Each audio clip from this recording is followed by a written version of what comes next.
Bismillahirrahmanirrahim. Assalamu alaikum. So guys, welcome to my YouTube channel Knowledge for Students. So guys, आज हम English की दूसरी class के साथ हाजिर हैं। पिछली क्लास के अंदर हमने कुछ अल्फाज पढ़े थे। आज हम उन अल्फाज को जुमलों की सूरत में इस्तेमाल करना सीखेंगे। देखिए, जब भी हम बात करते हैं तो हम वो बात जुमलों की सूरत में कर रहे होते हैं। बेसिकली जुमला या सेंटेंस क्या होता है? सेंटेंस असल में मुख्तलिफ अल्फाज को हम जो एक सही तरतीब में लिखते हैं या बोलते हैं उसको जुमला कहा जाता है। सो गाइस, आज हम सीखेंगे कि इन अल्फाज को जुमलों की सूरत में कैसे लिखा जाता है। तो चलें गाइस, स्टार्ट करते हैं। How to make a sentence, कि एक सेंटेंस हम किस तरह से बनाते हैं। So for making a sentence what we need, हमें सेंटेंस बनाने के लिए क्या चाहिए, किस चीज की हमें जरूरत होती है। So let's see. So guys, first of all we need a subject. सबसे पहले हमें एक जुमला बनाने के लिए क्या चाहिए? सब्जेक्ट चाहिए। द सेकेंड थिंग वर्ब, दूसरी चीज जो हमें चाहिए इसमें वो चाहिए verb. And the third thing would be object. जो तीसरी चीज हमें इसमें चाहिए वो है हमारा ऑब्जेक्ट। अब बात यह है कि हमें ये चीज समझने की जरूरत है कि ये सब्जेक्ट क्या है, वर्ब क्या है एंड ऑब्जेक्ट क्या है। ओके, बेसिकली ये हमारे जुमले की तरतीब है कि जो हमने अल्फाज को अरेंज करना है, जो अल्फाज को हमें एक तरतीब में लिखना है वो हम इस तरतीब में लिखेंगे। सबसे पहले हम सब्जेक्ट लिखेंगे, उसके बाद वर्ब लिखेंगे और उसके बाद ऑब्जेक्ट लिखेंगे। बट सबसे पहले ये समझ लेते हैं कि ये सब्जेक्ट क्या है, वर्ब क्या है एंड ऑब्जेक्ट क्या है। So let's talk about that. तो सबसे पहले हम ये समझते हैं कि सब्जेक्ट क्या चीज है। So guys, subject is a word or a phrase which shows who or what does the action in a sentence. A word, एक लफ्ज, और a phrase या फिर एक phrase which shows, जो कि जाहिर करता है who, कौन, और what या फिर क्या does the action, काम करता है in a sentence, जुमले में।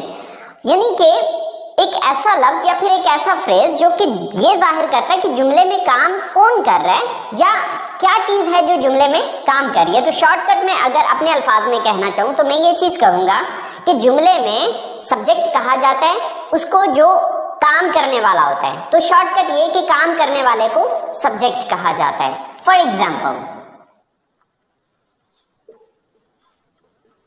मैं कॉलेज जाता हूं। अब ये एक सेंटेंस है या ये एक जुमला है। अब इस जुमले में मुझे ये देखना है कि ये काम कौन करता है। मैं कॉलेज जाता हूं, तो ये काम कौन करता है? कॉलेज कौन जाता है? मैं जाता हूं। तो मैं यहां पर क्या है? सब्जेक्ट है। सेम लाइक दैट,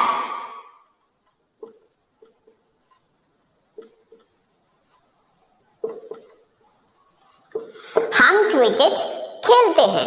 अब हम क्रिकेट खेलते हैं, इस जुमले के अंदर ये काम कौन करता है? क्रिकेट कौन खेलता है? हम खेलते हैं। सो हम यहां पर सब्जेक्ट है।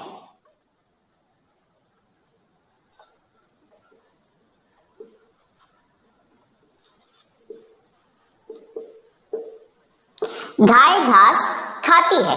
अब ये काम कौन करता है? यहां पर इस जुमले को अगर हम देखें तो ये काम गाय करती है। घास कौन खाती है? गाय खाती है। सो गाय यहां पर सब्जेक्ट है।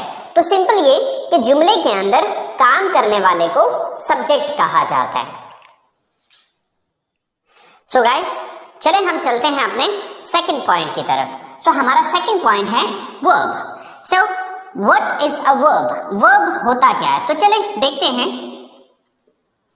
A word which shows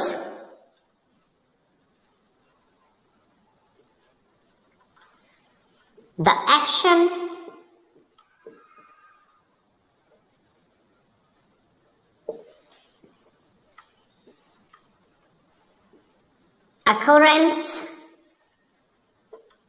or a state. A word, एक लफ्ज which shows, जो कि जाहिर करता है the action, किसी एक्शन को, occurrence, किसी वाक्य को, और a state, या फिर किसी हालत को. Okay, so for example,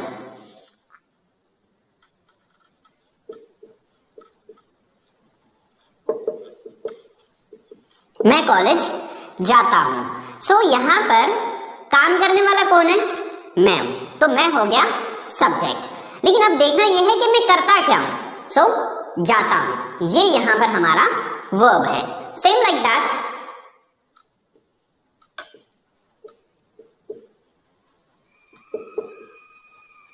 हम क्रिकेट खेलते हैं. ये काम कौन करता है? हम करते हैं. तो हम हो गए सब्जेक्ट. अब हम करते क्या हैं? खेलते. सो खेलते यहां पर वर्ब है. ओके,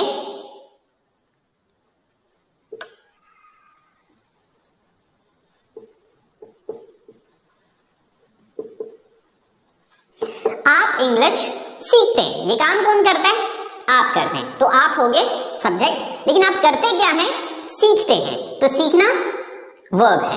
ओके, अगर मैं शॉर्टकट अपने अल्फाज में इस चीज को बयान करूं तो वर्ब कहा जाता है जुमले के अंदर जो भी काम हो रहा होता है. यानी कि सिंपली पहले नंबर पे आपने ये देखना है कि काम करने वाला कौन है. कौन है जो एक्शन को सर अंजाम दे रहा है या काम को सर अंजाम दे रहा है. फिर दूसरे नंबर पे काम कर क्या रहा है. ठीक है, तो वर्ब हो गया कोई भी काम. तो सेकंड नंबर पे जो आपने चीज लिखनी होती है वो है वर्ब. सो हमारी तीसरी चीज है ऑब्जेक्ट. सो ऑब्जेक्ट क्या है? A word or a phrase which is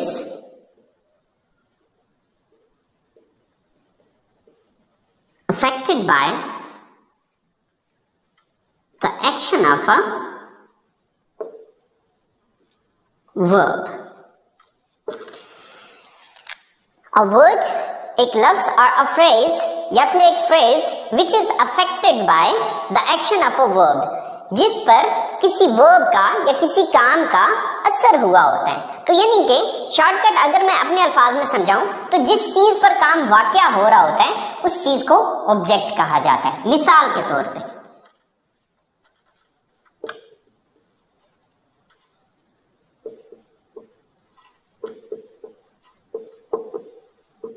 मैं इंग्लिश पढ़ाता हूं. अब ये एक जुमला है. अब मैं यहां पर सब्जेक्ट है क्योंकि मैं ये काम करता हूं. मैं काम क्या करता हूं? पढ़ाता हूं. तो ये काम हो गया. लेकिन पढ़ाता क्या चीज हूं? ये पढ़ाने का मन किस चीज पे हो रहा है? इंग्लिश पे. तो इंग्लिश यहां पर ऑब्जेक्ट है. Okay, so same like that,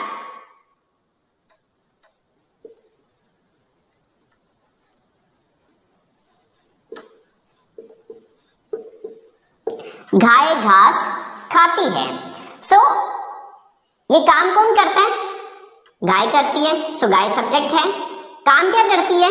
खाती है. सो ये वर्ब है. लेकिन खाती क्या चीज है? ये खाने का अमल किस चीज पे हो रहा है? घास पे हो रहा है. तो घास जो है ये ऑब्जेक्ट है. ओके, सो आपने ये चीज याद रखनी है कि हमारा जो ऑब्जेक्ट है वो क्या चीज है? जिस चीज पर काम वाक़या हो रहा है. ओके, अगर मैं सादा अल्फाज में इस स्ट्रक्चर को समझाना चाहूं तो सिंपल मैं ये कहूंगा कि सब्जेक्ट काम करने वाला, वर्ब काम, एंड ऑब्जेक्ट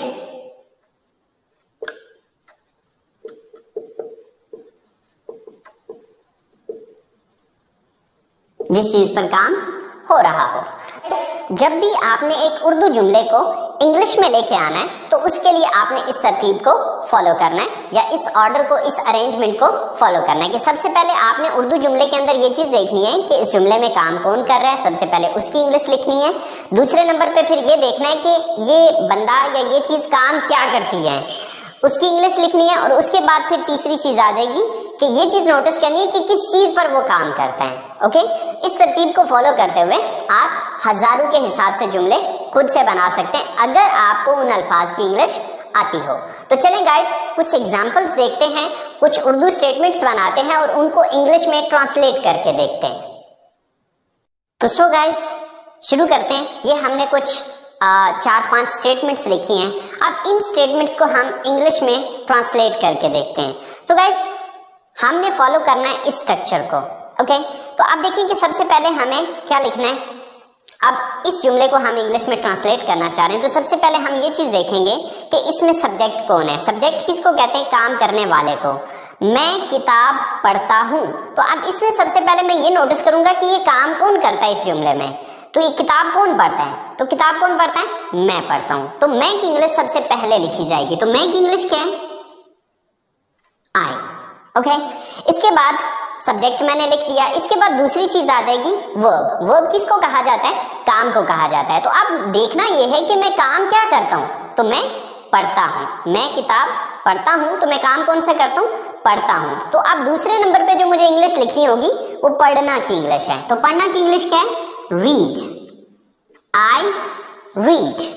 दो चीजें होगी। अब तीसरी चीज कि पढ़ता क्या हूं, ये पढ़ने का अमल किस चीज पे हो रहा है। अब देखिए इसकी इंग्लिश में लिख चुका हूं, इसकी इंग्लिश भी हो चुकी है। तो ये पढ़ने का अमल किस चीज को पढ़ा जा रहा है? किताब को पढ़ा जा रहा है। तो किताब की इंग्लिश तीसरे नंबर पे आ जाएगी। तो किताब की इंग्लिश होती है book.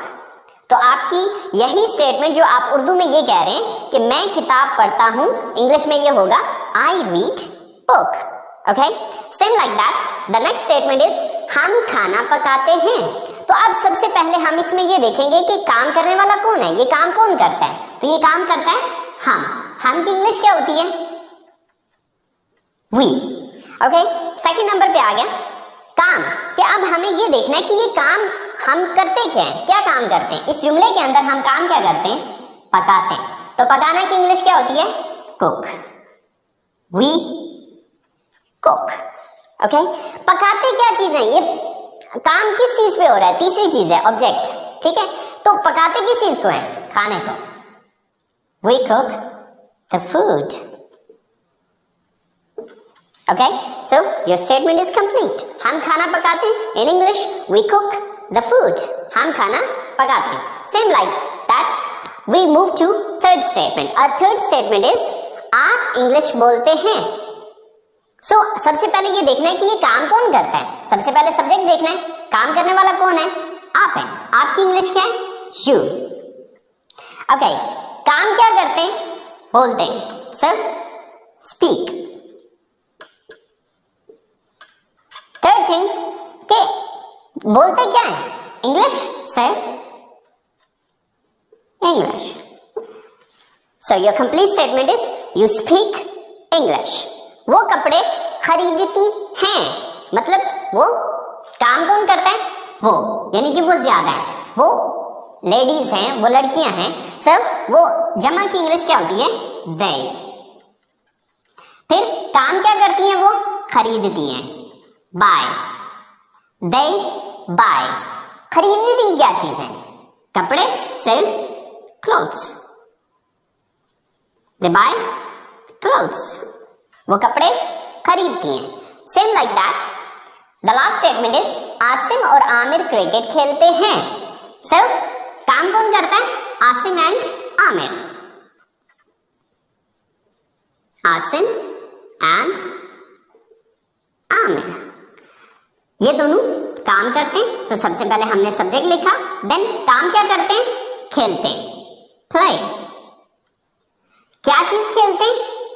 Cricket. So, Asim and Aamir play cricket. Asim और आमिर क्रिकेट खेलते हैं। सो गाइस, आपने मेन आपकी ये स्ट्रक्चर है। If you understand this thing, this is really really important. ये बहुत इंपॉर्टेंट चीज है। अगर आप इस चीज को अंडरस्टैंड कर लेते हैं तो हजारों के हिसाब से जुमले आप खुद से बना सकते हैं। It's not difficult, it's very simple, very easy. Okay, if you understand this thing, this is the main point. ये हमारा मेन पॉइंट है। और अगर आप इस चीज को समझ जाते हैं तो आप आसानी से हजारों के हिसाब से जुमले बना सकते हैं, अगर इन अल्फाज की आपको इंग्लिश आती हो। ओके, सो गाइस, आज हमने सीखा कि एक सिंपल सेंटेंस बनाने के लिए हमें किन चीजों की जरूरत होती है। तो हमने समझा कि हमें 3 चीजों की जरूरत होती है।